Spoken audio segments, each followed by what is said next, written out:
Bharatiya Janata party द्वारा 23 लोकसभा क्षेत्र बदायूं का प्रबुद्ध वर्ग सम्मेलन बदायूं क्लब बदायूं में आयोजित किया गया, जिसको उत्तर प्रदेश के माननीय मुख्यमंत्री योगी आदित्यनाथ ने संबोधित किया। सम्मेलन में बदायूं सदर, बिलसी, बिशोली, सहसवान और गुन्नौन विधानसभा क्षेत्र के प्रबुद्धजनों ने बड़ी संख्या में भाग लिया। मुख्यमंत्री योगी आदित्यनाथ ने कहा कि आज हम सब यहाँ पर नए भारत के नए उत्तर प्रदेश के बदायूं में 2024 के लोकसभा चुनाव की तैयारी की दृष्टि से आए हैं। उन्होंने बदायूं लोकसभा से भाजपा प्रत्याशी दुर्विजय सिंह शाक्य व आंवला लोकसभा प्रत्याशी धर्मेंद्र कश्यप के समर्थन में मतदान की अपील की।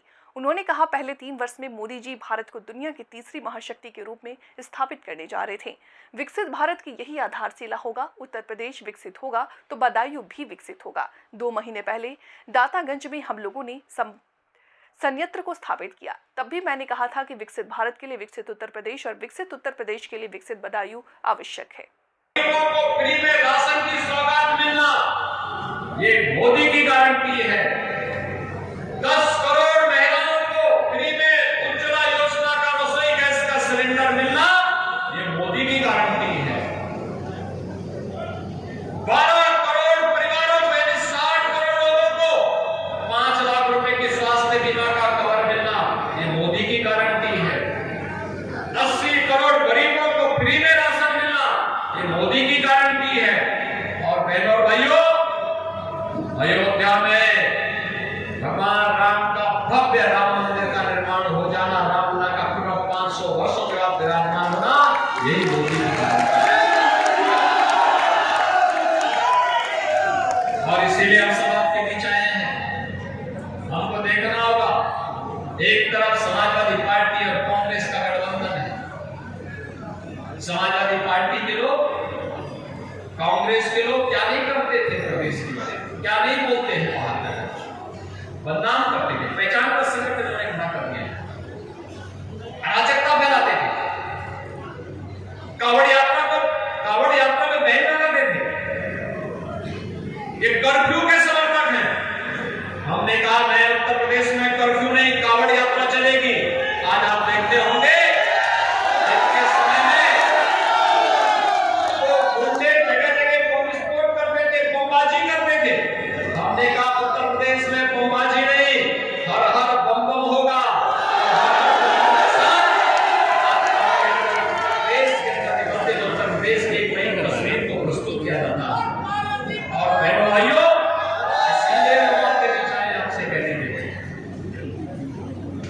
मोदी जी जिस नए भारत के रूप में हम सबको प्रस्तुत करना चाहते हैं, वह नया भारत 140 करोड़ लोगों के जीवन में खुशहाली लाने वाला भारत।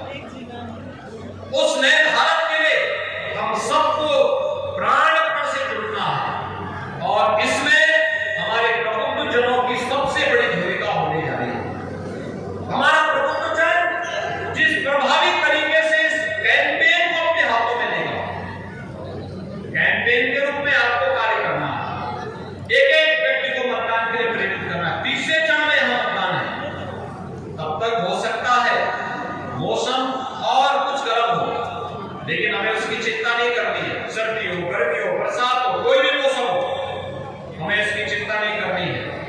और जैसे दुर्विजय सिंह शाक्य का नाम आप बदायूं से आया तो पता लगा कि मुझे समाजवादी पार्टी के लोगों ने मैदान छोड़ करके भागना प्रारंभ कर दिया।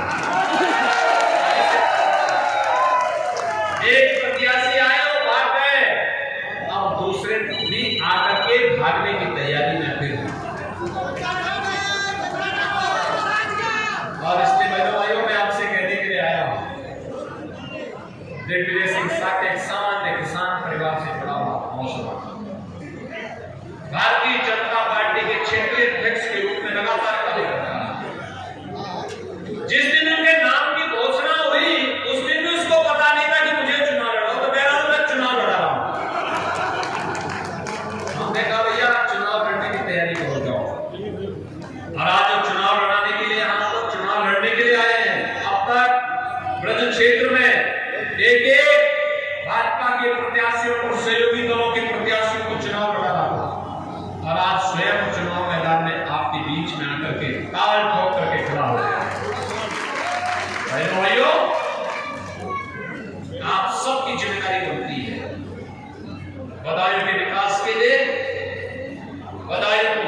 को यहीं से लेके आए थे और आज कोटि कोटि मानवों के उद्धार का कारक मां गंगा मां मैया बनी हुई है। मैं आप सबसे अपील करूंगा, ये हम सबकी जिम्मेदारी बनती है कि हम एक एक जन को जागरूक करें। भारतीय जनता पार्टी के हमारे दोनों प्रत्याशी श्री दिग्विजय सिंह साक्य और श्री धर्मेंद्र कश्यप, ये दोनों प्रत्याशी, एक बदायूं से और दूसरे आंवला से, ये दोनों हमारे प्रत्याशी आपके बीच में आपके आशीर्वाद के आकांक्षी हैं और आपके आशीर्वाद से जनता जनार्दन के आशीर्वाद के भी आकांक्षी हैं। चुनाव के दौरान प्रत्याशी से अपेक्षा करना कि घर घर आ पाएगा बहुत कठिन होता है। आपको इसके लिए मानसिक रूप से तैयार करना होगा। चुनाव के बाद 5 वर्ष तक हमको खूब घुमाइए, गांव-गांव बुलाइए, घर-घर बुलाइए, लेकिन चुनाव के दौरान तो आप सबको बदायूं लोकसभा सीट पर स्वयं दिग्विजय सिंह साक्य बनना पड़ेगा और आंवला लोकसभा सीट पर स्वयं धर्मेंद्र कश्यप बनना पड़ेगा।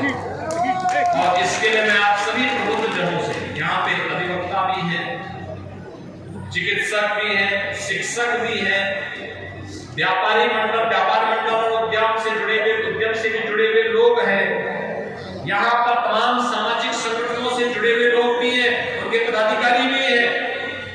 आप सबका मैं आह्वान करूंगा, आप अभी से अपनी टोली बना करके विधानसभा स्तर पर एक एक गांव और एक एक पंचायत स्तर पर जाकर के आम जनमानस को इसके लिए तैयार करेंगे। इस विश्वास के साथ मैं आप सबका आह्वान करूंगा कि भारतीय जनता पार्टी के दोनों प्रत्याशियों को भारी बहुमत से विजयी बना करके प्रधानमंत्री मोदी जी को तीसरा कार्यकाल दीजिए और मोदी जी के नेतृत्व में पहले 3 वर्ष में भारत दुनिया की तीसरी बड़ी अर्थव्यवस्था बनेगा। हर भारतीय के चेहरे पर खुशहाली आएगी, हर भारत की इनकम बढ़ेगी, हर भारतवासी और उसका भविष्य खुशहाल होगा। इस विश्वास के साथ मैं आप सबको वासंतिक नवरात्रि और रामनवमी की अभी से अपनी मंगल में शुभकामनाएं देता हूं। चुनाव के बीच में मैं फिर से आऊंगा, लेकिन आप सब अभी से दिग्विजय सिंह